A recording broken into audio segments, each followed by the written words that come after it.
guys, welcome back to my channel. Today I have a highlight and contour video using my Kat Von D Shade Light palette. I use this palette most of the time when I'm doing highlighting and contour. I still have other things that I love using, like my Hoola bronzer. I still use my Anastasia contour kit, but I feel like this is the one that I use the most. And I use it the most because it's just the most practical for me.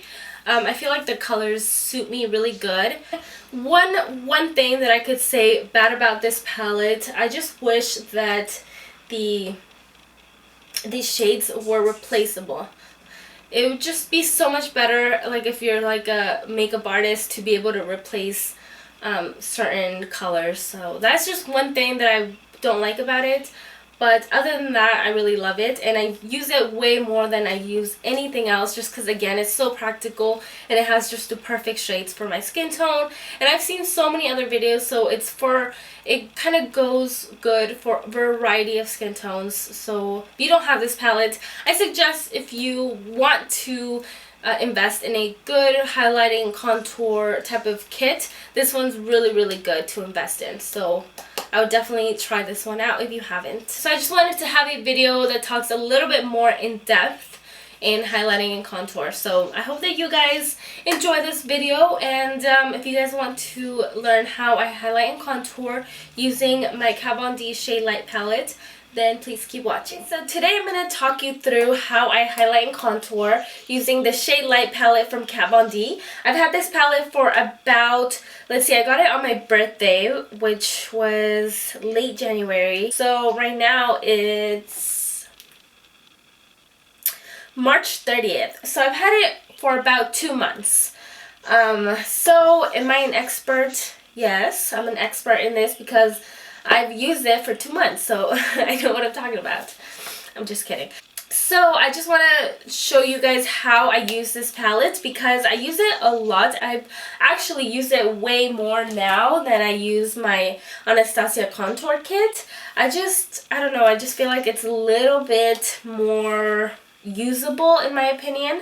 I don't know, I just guess the colors just suit me a little bit better than my Anastasia one. So that's why I just pick it up a little bit more. So the first thing that I'm going to start off by doing, the first step that I do to highlight is usually conceal with a brightening, any type of lighter concealer. So the one that I like to use is the Nars Radiant Creamy Concealer, which you guys know how much I love it because I use it for everything, and I've used it for maybe about 2 years now. No, that's totally exaggerating. 2 years? Yeah, maybe. Like about a year and some months. Okay, so I just go right under the eyes, of course.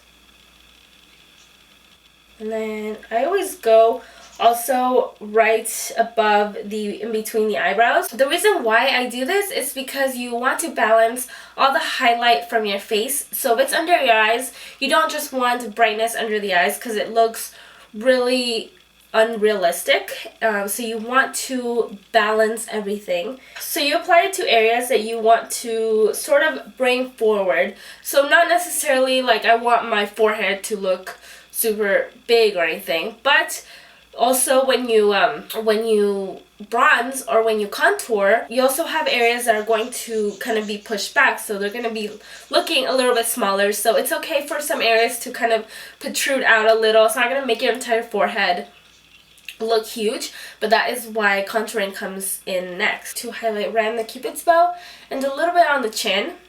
A lot of people also like to highlight this area right here. It helps make the jawbone kind of protrude a little, making it seem like it's a little bit of a stronger jawline. If you have something kind of weak, you can totally do that, especially if you have like really chubby, like under the jaw, it's like really chubby. You can definitely do that also to help slim down the face, which maybe I should probably do. So you just bring that down here. So now that I have all my highlight concealer on, I'm going to take my beauty blender. I'm just going to spritz it. It's actually already pretty dampened, but I want to spritz it with a little bit of the Infallible Pro Spray and Set from L'Oreal. And you don't have to do this. I just like it to be a little bit more damp, especially because I'm kind of talking you guys through this and if I was doing this like in real time, I wouldn't let my concealer sit for as long as it did. So it's kind of just going to help bring it back to life a little. And it's also good to just spread it out a little bit more even and just keep it nice and moist.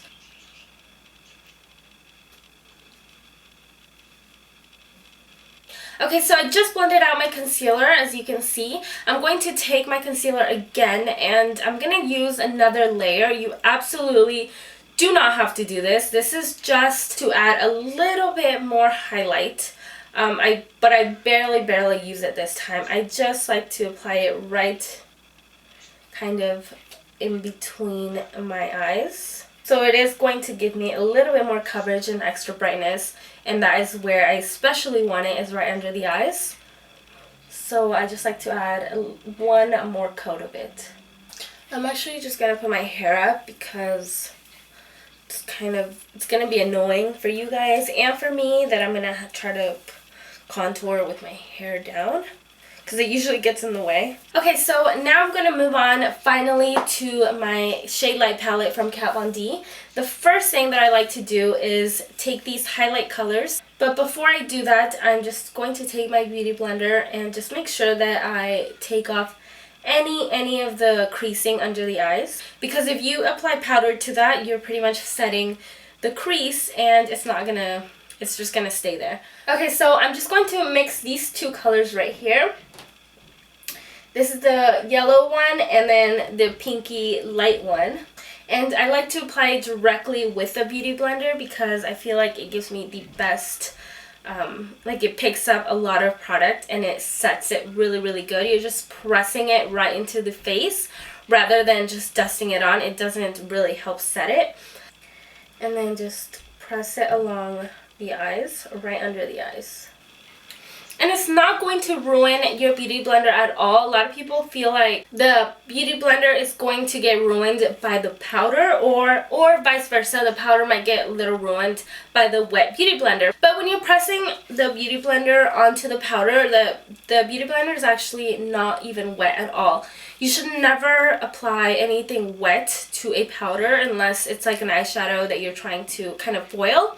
But this is not wet at all. It's even when you put foundation on it, it shouldn't be wet at all. You should just wring out as much of the water as you can, and then they tell you to wrap it around some sort of towel or paper towels and get as much of the water out. You should be able to squeeze it as hard as you can and no water should come off of it. Don't try to press it and kind of, you know, rub it in, because by doing that you might get a little of the moisture out, but you're technically just lightly just tap and then it gets enough product. Okay, so now for bronzing, I'm going to take this middle color. So I'm going to take Shadow Play. You want to just use anything that's kind of fluffy, rounded, with a little kind of edge to it. So something angled like this. And what I like to do is just have the angled part pointing upwards, and then just start by bringing this color on kind of not like right above and onto the hollows of the cheeks and sort of above it, because you're bronzing the face. You're not necessarily going to contour, so you don't have to be super precise with this. So just warm up the face. I'm bringing it up to my hairline. I don't want to do this so far down because I don't feel like I have such a large forehead to like really bring it really far down. So what I'm doing here is just taking my brush and applying it directly around the hairline and a little on my temple. So now that I've bronzed my face, I'm going to actually go in and contour now. And with it, I'm going to take this shade right here. This one is called Subconscious. I'm using this brush that's a little bit rounded so it could really get in the contour line. And with this, you're not bringing it as far as you did the bronzer, just about halfway. I'm using this shade that's a little bit cooler because it looks more realistic, like natural shadows would, that look a little bit darker and ashy, because that's just because natural natural shadows obviously have no color, so you want to use something that's a little bit cooler. I'm taking the highlight colors again, and I'm just going to mix these two together with my beauty blender. I'm going to sharpen my contour a little by adding some highlight sort of down here, right under my contour line. And also remember where we highlighted with some concealer, so just going back and we're going to accentuate that. We're just going to let that sit for a little, and I'm going to move on to contouring my nose. So I like to apply this to the sides of my nose and then just kind of push it downwards. I'm not usually very precise with this because it is so close to my skin tone that it's not very noticeable at all. But once you mix a darker color on top of it, of course it's going to look a little bit lighter. And the reason why I drag my brush downwards is because the way my nose shape is, it's kind of rounded. So when I apply my shadow, I like to bring it downwards so it kind of slopes down and makes it kind of look like there's like an indentation sort of.